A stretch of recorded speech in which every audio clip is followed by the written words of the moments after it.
Imagine surviving nearly 2 decades of the apocalypse, only to make the biggest mistake possible. You turn on the lights, you announce to the world that your city is alive, and then you wait to see who comes knocking.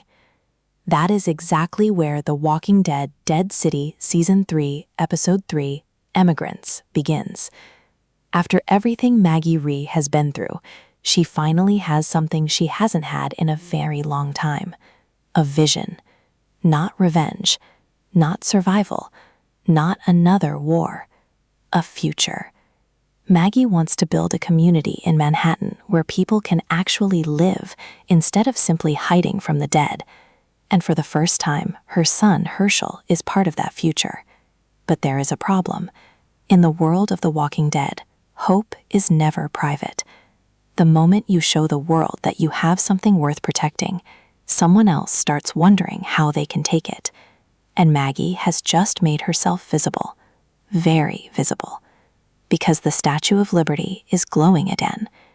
For years, Manhattan has been a dead zone, a place cut off from the mainland, a place filled with walkers, broken buildings, dangerous survivors, and memories of everything that civilization used to be.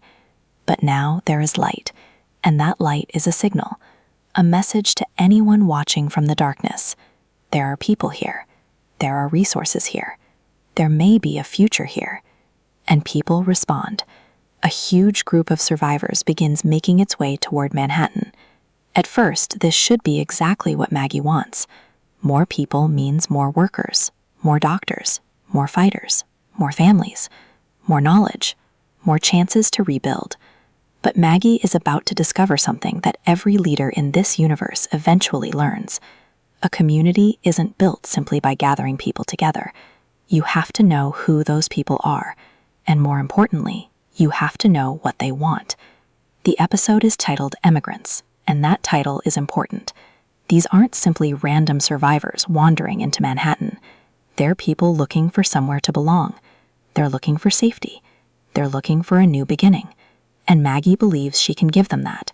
But the trailer immediately hints that things won't stay peaceful, because once these survivors arrive, the community begins to fracture. There are different groups, different loyalties, different expectations, and not everyone is interested in playing by Maggie's rules. This creates a completely different kind of danger. In previous seasons, Maggie and Negan were fighting obvious enemies: warlords, armies, people who wanted control. But this time, the threat is much more complicated. It comes from the people they're trying to save, and that makes it harder to fight. Because how do you protect a community from the people inside it? That question becomes even more important when we look at Negan, because Negan has always understood one thing better than almost anyone else. People are dangerous. Walkers are predictable. They want one thing. Humans want everything. And Negan's instincts are telling him that something is wrong. He doesn't completely trust the situation. He doesn't completely trust the newcomers. And he certainly doesn't completely trust Renata. Renata has become one of the most important people in Maggie's new life. She represents the possibility of a new leadership structure, a new way of doing things. But Negan doesn't like being told what to do, and Renata isn't afraid to tell him exactly what she thinks. That creates tension between them. But the bigger problem is Maggie, because Maggie is caught in the middle. She trusts Renata. She is trying to build this community with her.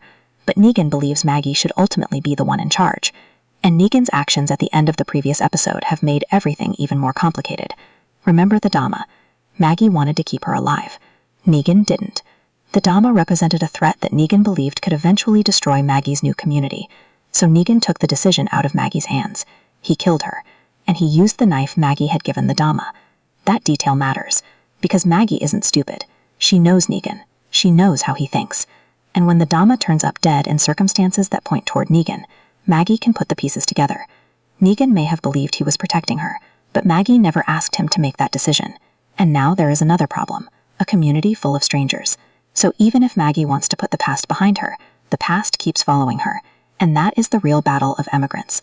Not Maggie versus the walkers, not even Maggie versus Negan. It's Maggie versus the consequences of trying to build something new in a world that has forgotten how to live together. Because the doors are open, the boats are coming, and the future Maggie wanted may already be slipping out of her hands. Now the real problem begins. The newcomers aren't arriving one by one. They're arriving in numbers, and that changes everything. Maggie's community was built for survival, but survival is one thing. Managing a growing population is something else entirely. Suddenly, there are more people who need food, more people who need medical treatment, more people who need somewhere to sleep, more people who want a voice, and every person brings a history with them. Some have lost families, some have lost entire communities, some have spent years fighting, and some may have learned that the easiest way to survive is to take what they want. This is where the episode's title becomes even more meaningful. An emigrant is someone leaving one place in search of another. But what happens when hundreds of desperate people arrive somewhere that isn't prepared for them? The dream of a sanctuary can quickly become a crisis. Maggie wants to welcome them. Renata wants the community to grow. But Negan is looking at the situation differently. He sees risk, he sees uncertainty, and he sees people who haven't earned their trust. That difference in philosophy becomes one of the central tensions of the episode. Maggie is thinking about the future. Negan is thinking about what could go wrong tonight. And both of them have a point. Because the apocalypse has taught them different lessons. Maggie learned that people need hope. Negan learned that hope without strength gets people killed. And now those two philosophies are colliding inside the same community. But while Maggie deals with the newcomers, Negan has his own problem. Dillard. Dillard is one of the strangest survivors we've met in this new chapter. He's a bar owner, but his customers aren't exactly the type you would normally invite inside. They're walkers. Dillard has somehow built his life around the dead. And while that sounds completely insane, there's something fascinating about it. Maybe Dillard doesn't see the walkers the way everyone else does. Maybe he has found a way to coexist with them. Or maybe his strange behavior is simply the result of surviving alone for too long. Either way, Negan has become close to him, and that friendship gives us a different side of Negan. For once, Negan isn't simply the brutal survivor from the old world. He's trying to understand someone. He's trying to figure out whether Dillard can actually be trusted. And after the events of the previous episode, that question is extremely important. Because Dillard almost got them killed. So Negan needs an answer. Can Dillard actually fight when it matters? Can he kill walkers? Can he protect himself? Can he protect someone else? And then Negan does something that immediately raises the tension. He hands Dillard Lucille, his most famous weapon, the bat that has followed Negan through years of bloodshed. And now it is in Dillard's hands. For Negan, this isn't just about killing a walker. It's a test. He wants to know what Dillard will do when his beliefs collide with survival. Dillard doesn't want to kill the dead. But the apocalypse doesn't care what you believe. A walker doesn't care about your morals. It doesn't care about your trauma. It doesn't care about your personal philosophy. It simply comes closer, and eventually you have to decide, run or fight. That moment also tells us something important about Negan. He may be changing, but he hasn't forgotten who he is. He understands exactly how quickly a peaceful situation can turn into a massacre, and he doesn't want Maggie's new community to repeat the mistakes of the past. The irony is that Negan's solution may create the very problem Maggie fears. Because Negan's idea of protecting people often involves violence, and Maggie is trying to create a world where violence isn't the first answer. That contradiction is sitting at the center of their relationship, and now the arrival of the emigrants puts even more pressure on it. Because somebody has to decide who gets to stay.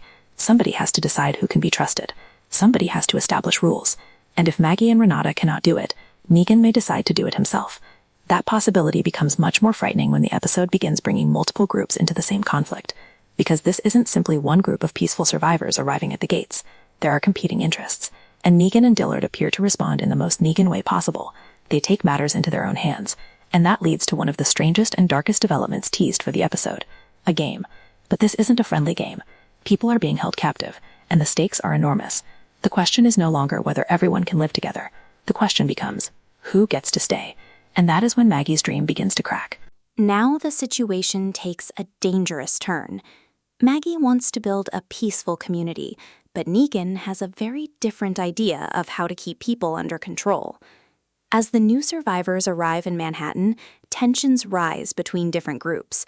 Trust becomes almost impossible, and Negan decides that waiting for things to settle down isn't an option.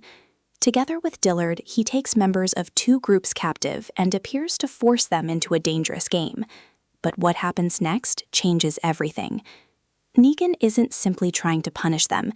He's trying to decide who can be trusted and who deserves a place in Maggie's new community. The problem is that Maggie's idea of leadership is built around cooperation. Negan's is built around control, and that difference could destroy everything they're trying to build. There's also another secret hanging over them. Negan killed the Dama even though Maggie wanted her alive.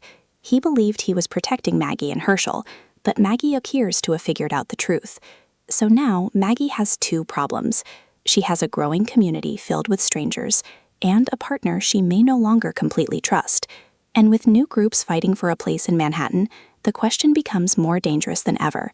Because if Negan keeps making decisions his own way, Maggie may soon have to choose between protecting her community and protecting her relationship with Negan. By the end, Maggie's dream of creating a safe community is facing its biggest test yet. The arrival of so many survivors brings hope, but it also brings conflict, distrust, and new threats. And Negan's actions make the situation even more complicated.